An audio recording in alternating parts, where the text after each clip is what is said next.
जोंनि कक्लाबारि block UPPL नि बेन्दोङाव थानाय रुपुहि प्राइमारिनि जितु PCDC अफिस बे PCDC अफिसाव मोनसे जयनिं हाबाफारि लादों।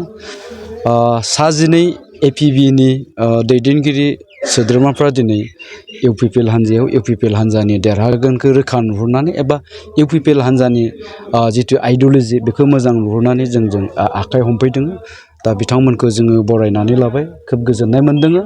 APP हान्जानि कक्लाबारि ब्लक कमिटिनि जेनेरेल सेक्रेटारि लोगोसे भाइस प्रेसिडेन्ट आरो माखासे एक्टिभ मेम्बारफ्रा जोंजों दिनै UPPL हान्जायाव आखाइ हमफैबाय।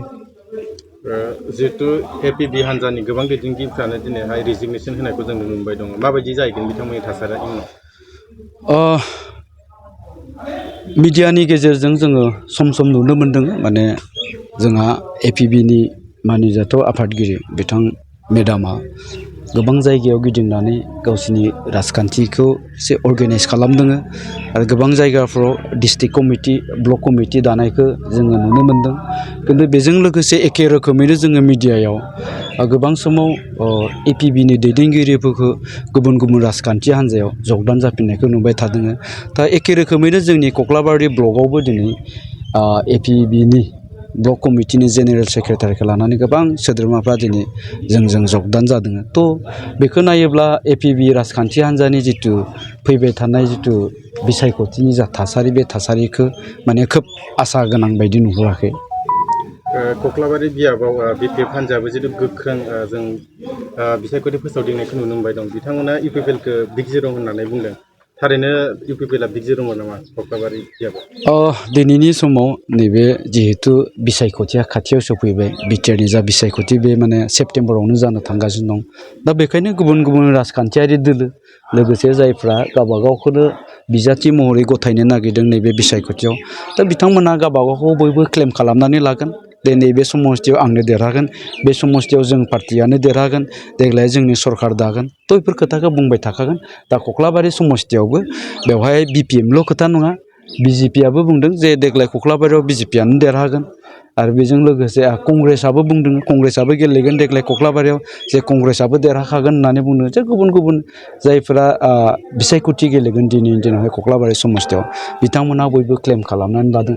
किन्तु रियेलिटियाव जोङो बारबोनाय जाफोर बिसायख'थि बे बिसायख'थिनि जा हिस्ट्रिखौबो लायोब्ला जों नुगोन 2015 सननिफ्राय दिनैसिम UPPL हिसाबै बे कक्लाबारियाव जेनफैयाखै आरो जेननायनिबो खोथा गैया। मानोना कक्लाबारि समस्थिनि बयबो रायजो राजा बिथांमोना जोंनि ओनसोलखौ अल राउन्ड डेभेलप खालामनांगौनि थाखाय बारलांनाय बे मोनथाम मोनब्रै बिसायख'थियाव UPPLनो भट होबोबाय थादों। गाबोननि दिनाव जायफ्रा थांनाय 5 बोसोर 6 बोसोरनिफ्राय UPPLनो भट होबोबाय दङ, दिनैनि दिनाव बिथांमोना गुबुन पार्टिनो भट होनायनि खोथा गैया। दा बेखायनो आं बुंगोन, जाय जियानो बुङाथों मानो दे कक्लाबारि समस्थियाव UPPL हान्जाखौ दिनैनि दिनाव रावबो फेजेननो हानाय नङा। जिहेतु BPFआ सरकाराव फैफिनब्लाथाय गुबुन गुबुन हाबाफोरखौ मावगोन होननानै बिथांमोना फारिलाइ दिहुनदों। जेनेबा हानि समस्याफोरखौबो क्लियार खालामगोन होननानै बिथांमोना खौरांगिरिफोरनि गेजेरजों बुंबाय दं। हानि समस्यानि खोथा बुङोब्लाथ' हानि समस्याथ' दिनैनि खोथा नङा।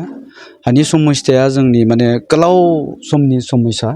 बे समस्याया जेलानाखि BPFआ सिगाङाव जिखिनि माने गोलाव सम माने सरकाराव दंमोन, बे समावबो जोंनि हानि समस्या दंमोन।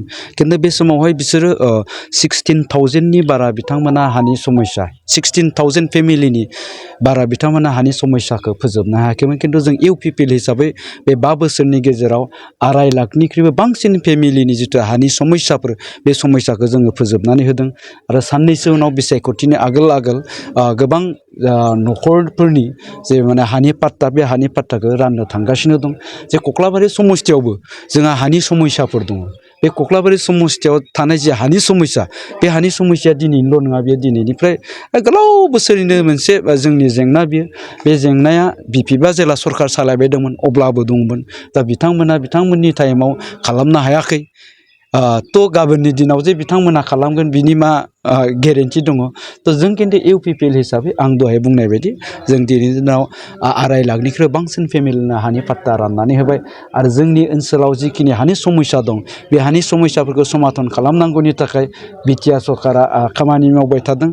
आरो जोंनियाव थानाय जा FRCफोर दङ, एफआर जाफोर कमिटिफोर दं बे कमिटिफोरजों क्लसलि थाफानानै जोंनो बेफोर खामानिखौ बेफोर समस्याखौ बोरै फोजोबनो हायो बेखौ जोङो मावगासिनो दङ एफआरसि कमिटिजों थाफानानै दिनै जोङो डाइरेक्टरखौ लोगो हमनांगौ फरेस्टनि रेन्जारखौ लोगो हमदों CM सारजों रायलायनांगौ दं बेखौ रायलायदों फरेस्ट मिनिस्टारजों रायलायनांगौ दं जों बेफोरखौ रायलायदों थ' जों बेखौनो आसा खालामगोन दे गुसुं समनि गेजेरावनो जोंनि कक्लाबारि ओनसोलाव थानाय जा हानि जेंना बेफोर जेंनाया सुस्रांजागोन खिन्थु दिनैनि दिनाव बिसायख'थिनि समाव बयबो बेखौनो बुंगोन बेखौनो खाबु लानानै बुंगोन हानि समस्याखौ जों फोजोबगोन ओरैथोरै समस्याखौ जों फोजोबगोन खिन्थु बेफोर जेंनाखौ फोजोबनांगौनि थाखाय BPFआ गोलाव सम मोन्दोंमोन बेखिनि समनि गेजेराव बिथांमोना खिन्थु बेखौ मावफुंनो हायाखै गेजेराव बिसायख'थिया गोबां गैलिया नोंथाङाबो सासे टिकेट दाबिदार मा फोरमायगोन माबायदि मिजिंथिदों टिकेट मोननायनि टिकेटखौथ' आं सिगाङावबो बिदों दिनैनि समावबो बिगोन गाबोन इलेक्सन जायोबा आंनोबो टिकेटखौ नांगौ